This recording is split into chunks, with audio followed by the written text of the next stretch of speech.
Hello, guys, and welcome to episode 7 of Alternate Future of What If Civilization Started Over. Uh, I don't really all remember what happened last episode. I know, like, these guys here formed. Um, I don't really remember what else happened. So, let's just get started with today's episode, which we'll start off of here.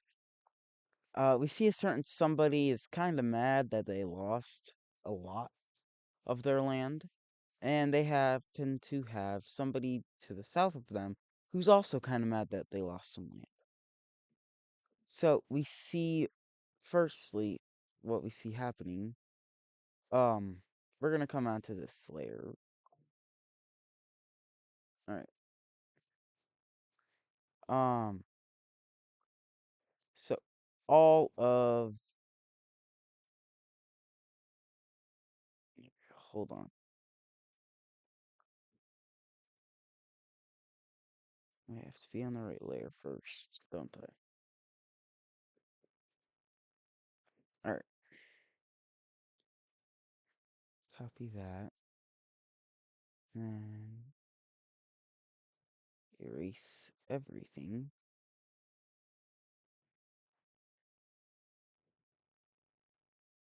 Paste, and it didn't work. I think. Well, I can just drag. It didn't work how I wanted it to.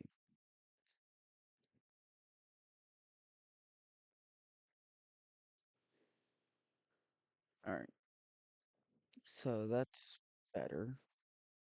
Then I'll get rid of some others.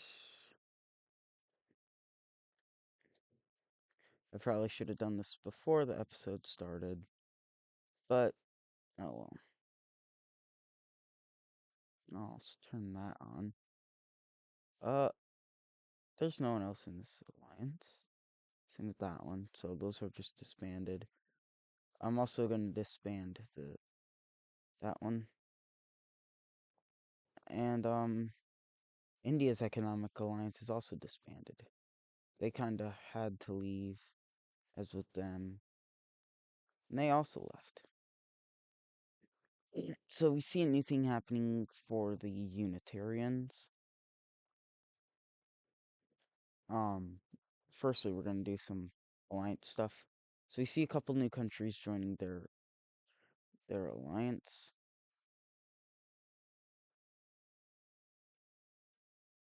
So we see this Midwest country joins. So does this Central Gold country, and as does California.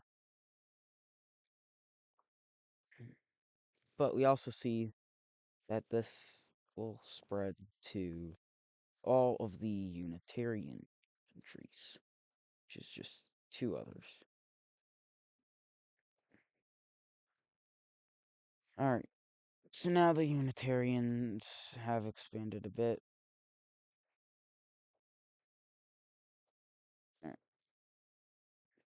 Or they haven't expanded one bit, actually. Um,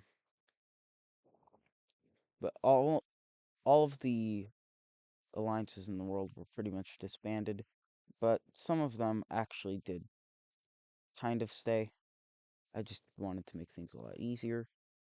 So we see the Square Alliance here. It stayed, but also gained 3 new members, and the final one is Finland.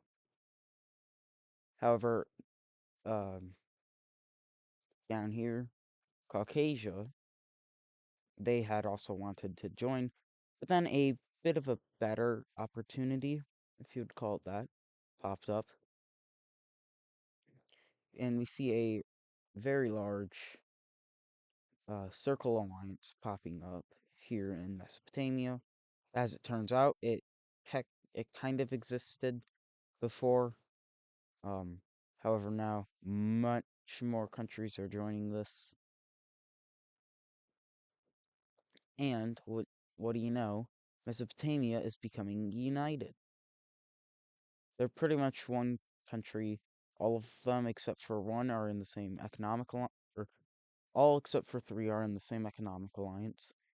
and all except for and all of them are in the same military alliance.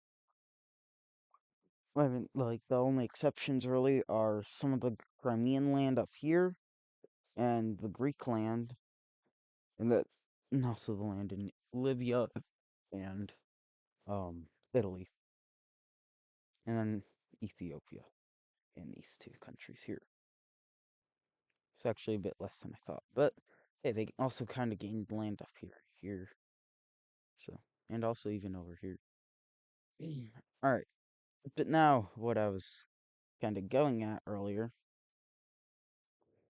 we see a new alliance is formed between the Dutch and these and the Green French country. But there is actually going to be another country that joins this, and that country is Denmark up here.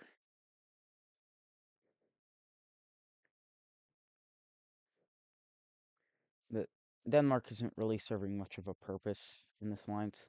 They kind of just wanted a bit of protection, even though Germany probably could solo these two, even with aid from the French, even. But alright, let's get to war. We see the Green French are the first to make a move as they push in through the southern part of the country. Turn these on. Alright, so they captured this major city here, and they move up towards this one, capturing it as well. As they push through the country, we now see the Dutch start to get involved on their own. There was nothing in the peace treaty saying they couldn't do this, so they're just like, all right, you know what? Let's get our land back.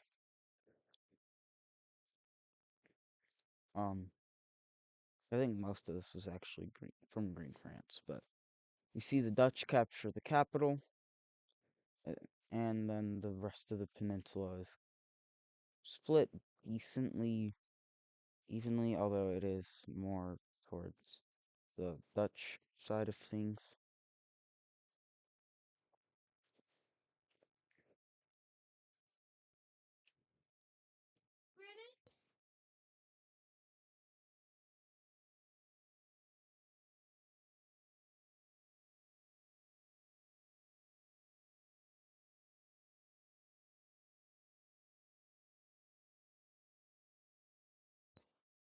All right.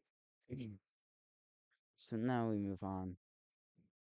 Uh, Actually, we're just going over a little bit. We see the Unitarian country here expands. Not that far down. Just this dark red country joins. And that does mean they leave. That does mean they leave the Octagon Economic Alliance. So, I don't know if that's good for them or not, but. Alright, out here in China. We left off in the last episode with Korea invading the blue Japanese country, but then we saw a bit of a problem arise as this section of Asia is kind of led in or represented in the AN by Blue Japan. The main reason Korea is invading is because they wanted to be the main representative in this region. But even though these guys were also biased against China, these guys are even more biased, so that's kind of why it wasn't allowed. Most everyone in this region is biased against China, so there's not really anything you can do. These guys were the most biased, and then these guys, then Korea, then probably more, then Siberia, then probably one of these two, and then the other of those two, then these guys. And then it was North Japan, but North Japan didn't want the position, so it was given to Blue Japan. But yeah, that's how that all went. um, but yeah, so Korea wants the title, So they're hoping if they can just take out this country quick enough, they get the title. They kind of ask around for some help in invading this, but guess what? Absolutely nobody wants to help them. So they're kind of on their own. Blue Japan's not really getting any aid either. That is until the capital is captured and the president is publicly executed in this country. And well, suddenly people aren't so happy at Korea. We see this purple country here will start a small coalition against them, which will currently just involve three countries. I'm just going to use a square for it. So it includes Blue Japan themselves and China, because China's biggest enemy is always going to be Korea, even though these guys rebelled from them. It'll always be Korea forever and ever. But now Korea's in a bit of a predicament. They'll pull their forces out of Japan, as now they want to defend themselves. And also, China did get like a new government, so you don't know how it's gonna work out in this situation. But well, it doesn't start off going too well for Korea, and also doesn't end well for Korea. As we see, this purple country is very quick at taking over quite a bit of land in the north. Korea didn't expect this, so, and honestly, nobody did. But four major cities in Korea are captured. And then we see South China taking out that. That country doesn't exist. But then they make a naval landing. They make a naval landing on Jeju Island. Yes, I do know the name of that island. And yes, it was because of the Jeju airplane crash.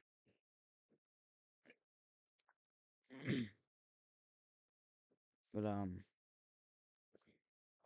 yeah, they kind of just they don't make go too far, as they are actually pretty unstable. They don't have a stability map.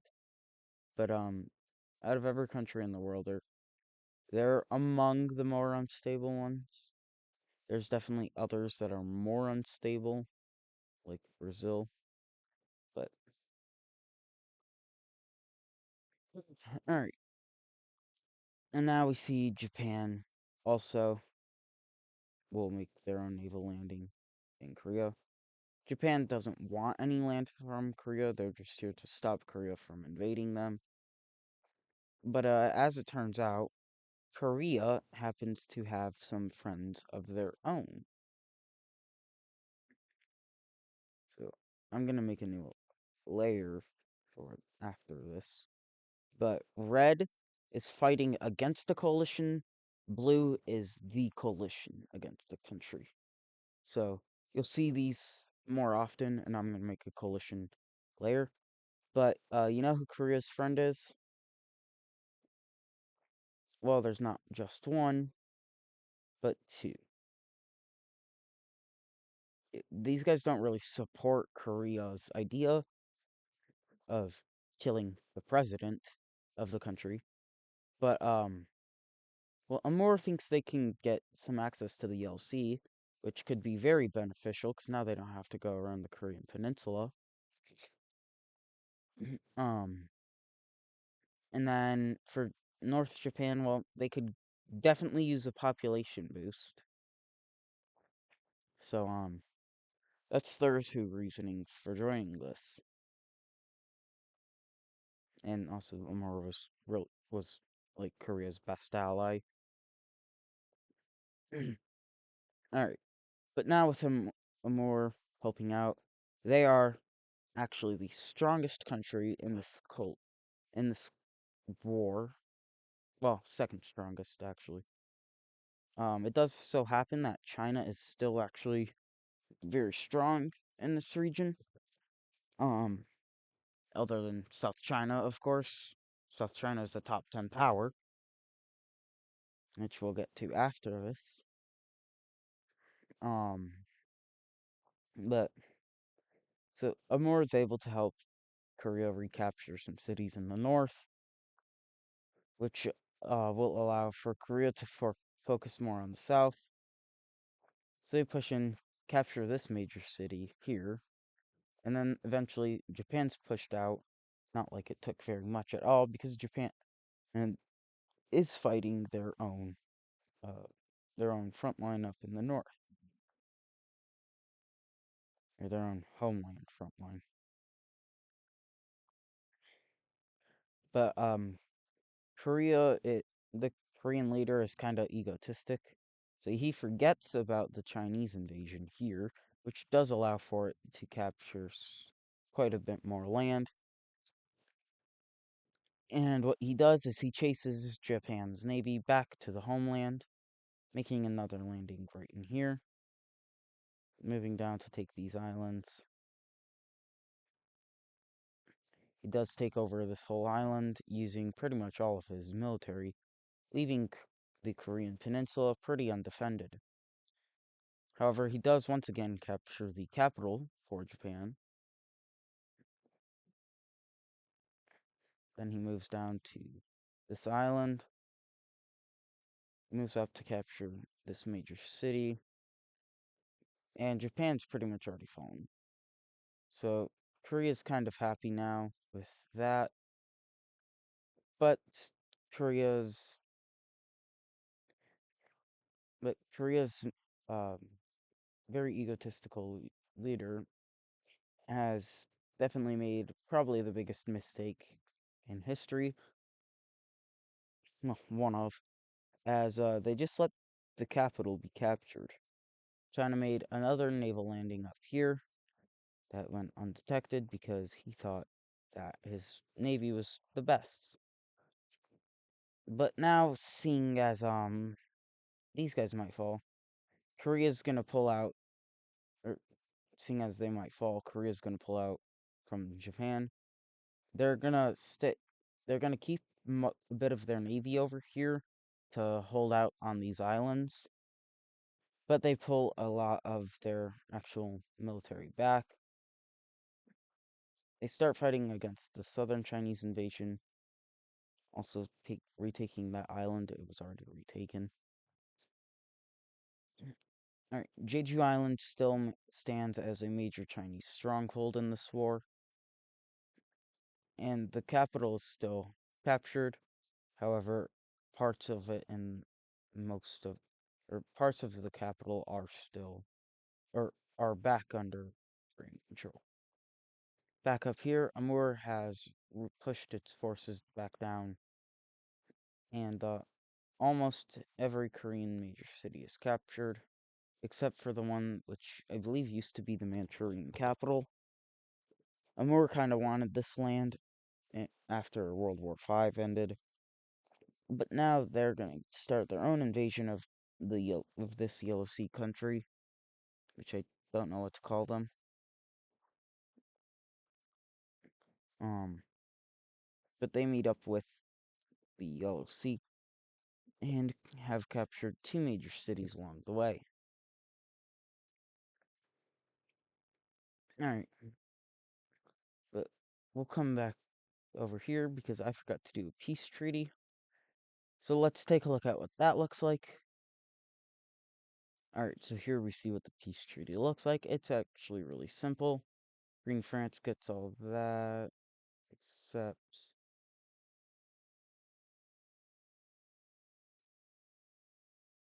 Okay, oops. Alright, so you see Green France gets that, and the Dutch will get all of this.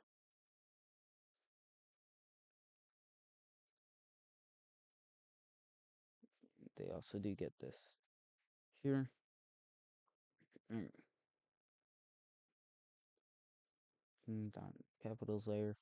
Bye-bye to that capital. Alright,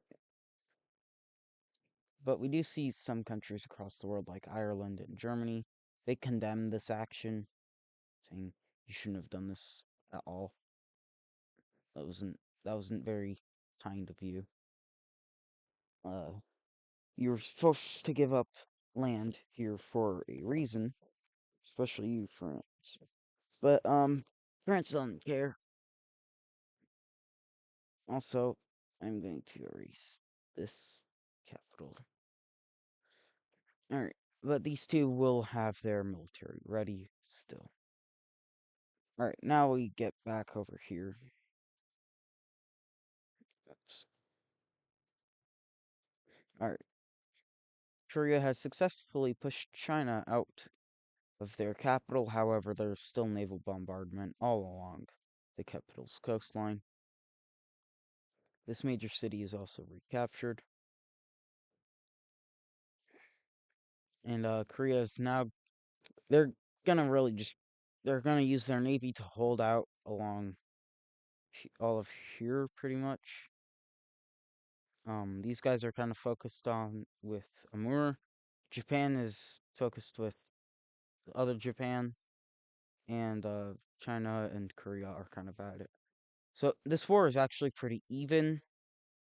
The two Japanese countries of them, um, they're pretty equal, but because Korea's got a foothold over here, it makes it even more equal.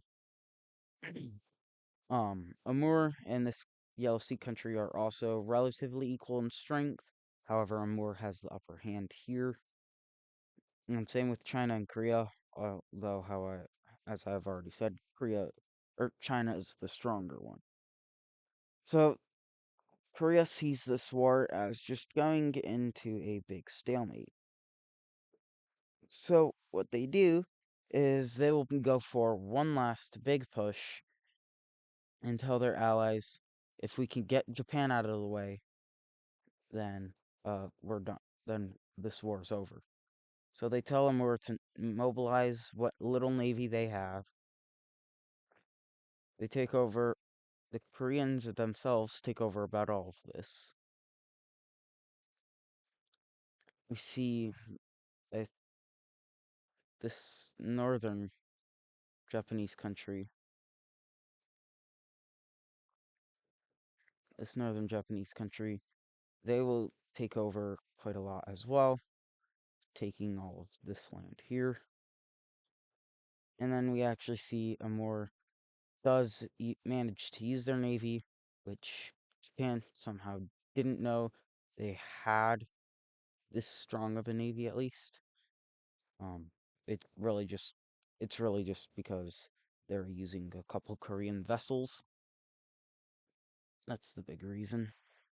So is this Korean?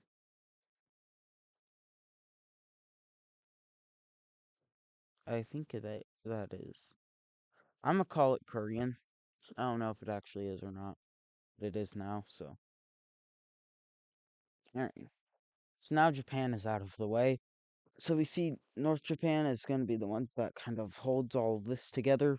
Korea will pull some forces out of here. But now it's 2-on-2.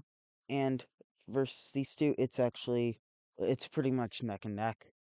I don't know who I would give this to.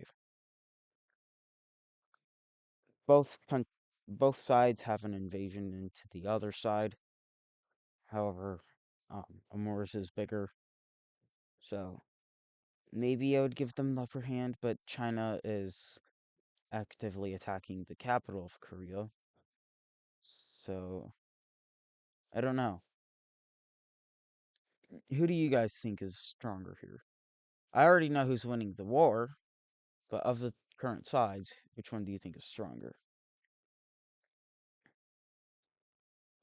But anyway, now we see why a certain side is winning this war. As a new country joins the blue side, and that's South China. South China didn't like Korea's action, but South China doesn't like China either.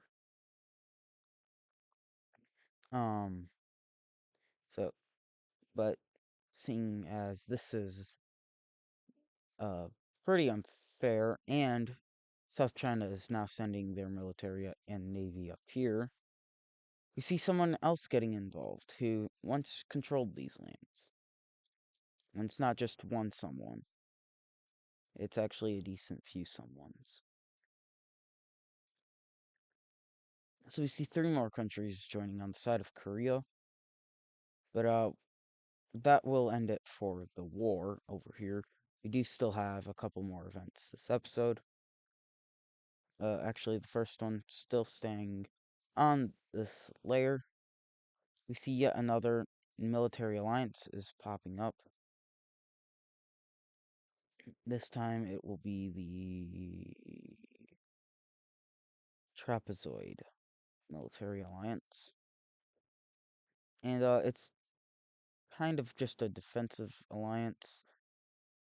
Um, all these countries are kind of gonna work together on this. Why did I put that over America? Um, all of them are weaker than America. However, even just two of them together is enough to take out America.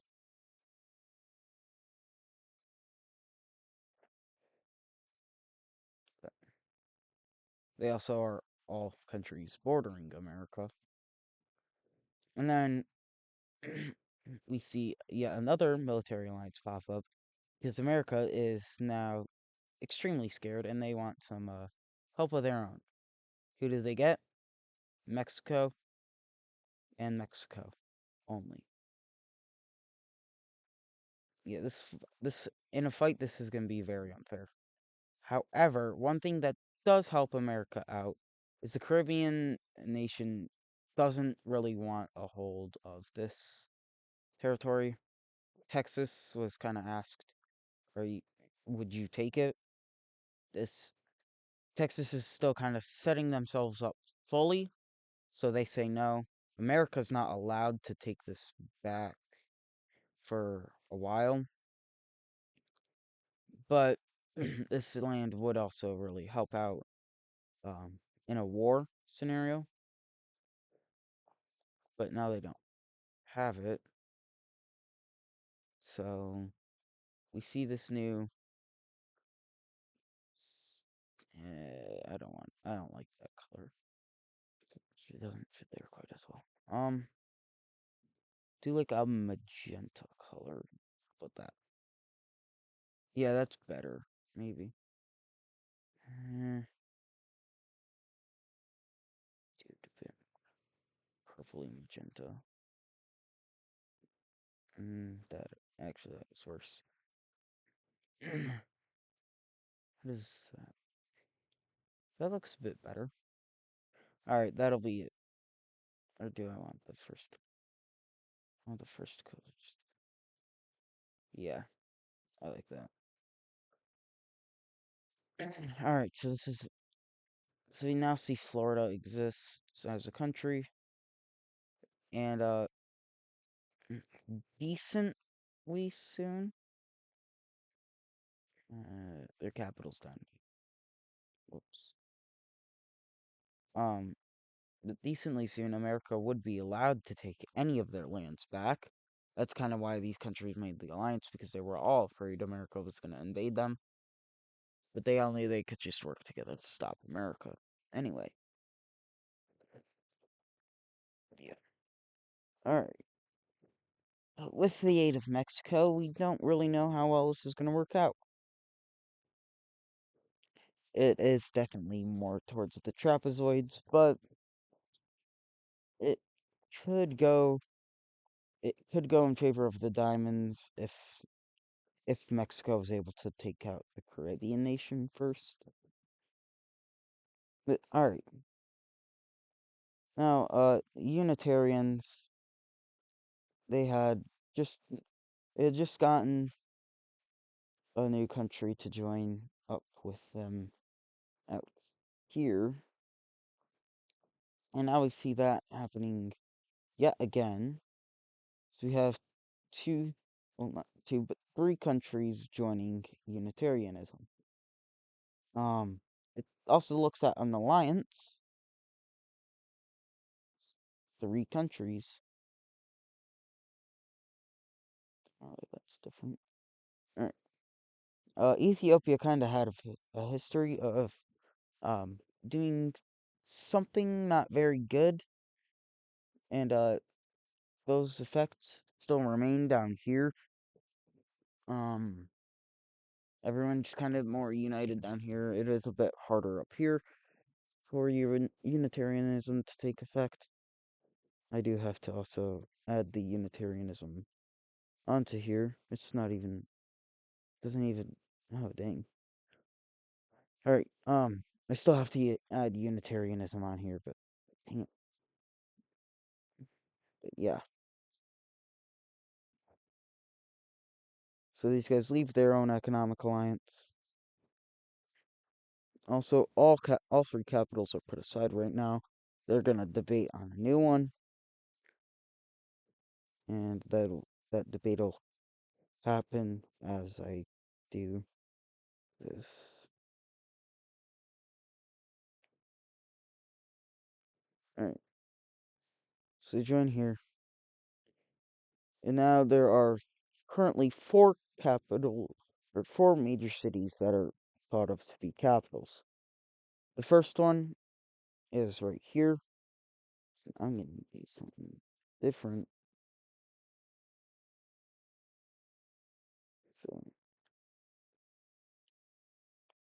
So first, no, um, so we have the first one is red. The second one is the blue major city, or the blue capital. Third one is green, and the final one, I'm just gonna do black.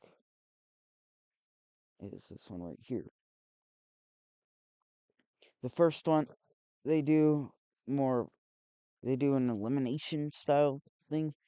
So they eliminate one capital at a time until one remains. Each of them gets one vote on them. And for the first vote, we see the blue purple country that was right here. They voted to get rid of the black city as a possible capital.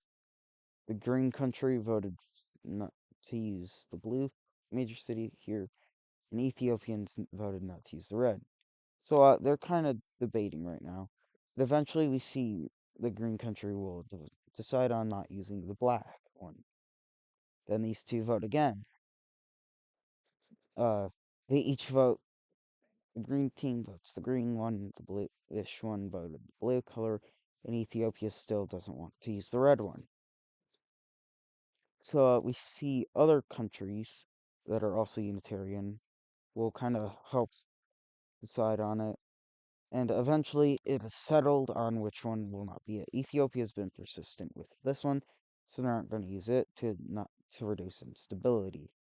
The green country was was less persistent, but still persistent there, so it's not going to be that one. Which just leaves its capital right here.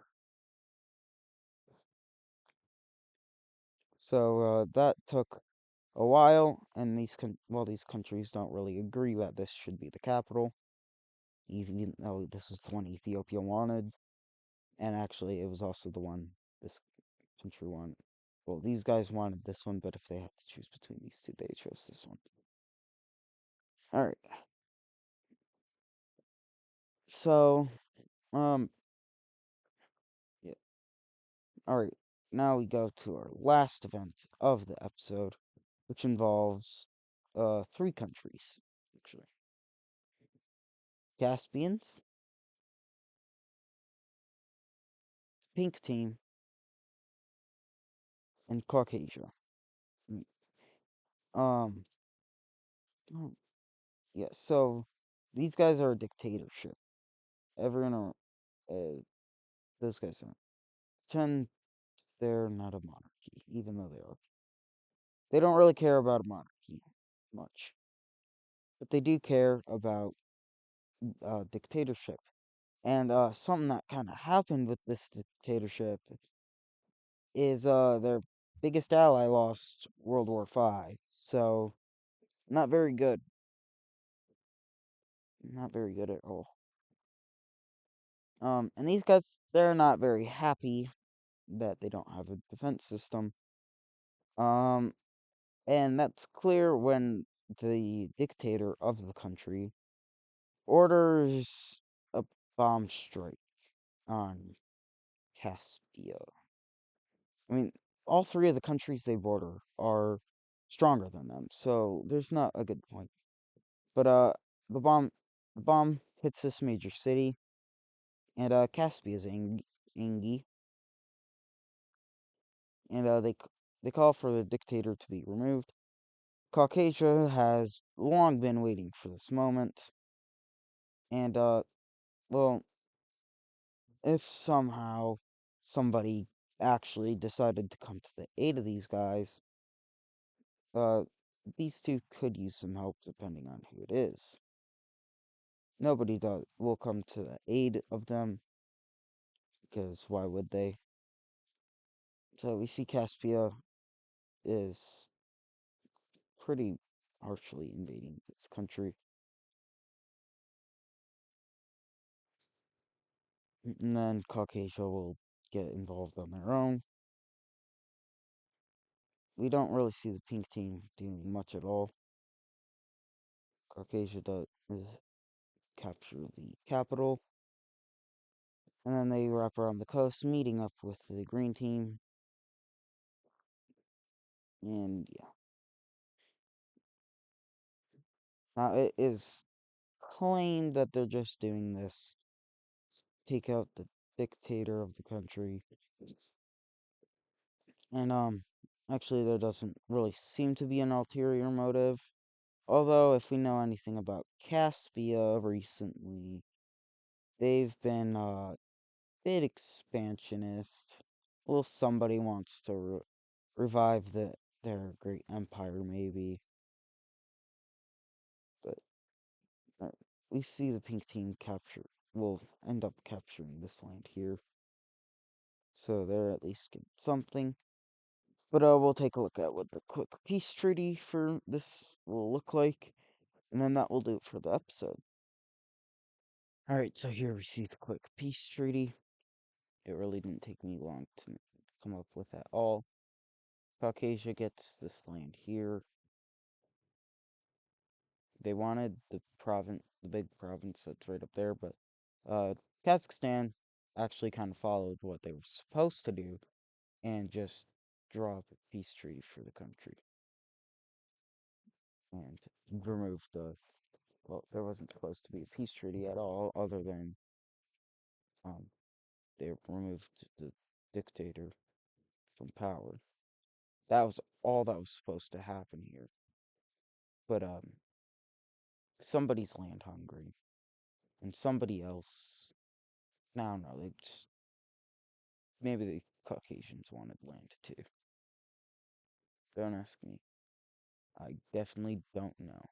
And there is no bias whatsoever going on here. Definitely none. Alright. But yep, that will do it for today's episode of Alternate Future of What If Civilization Started Over. If you enjoyed, make sure to like and subscribe, and I will see you in the next one.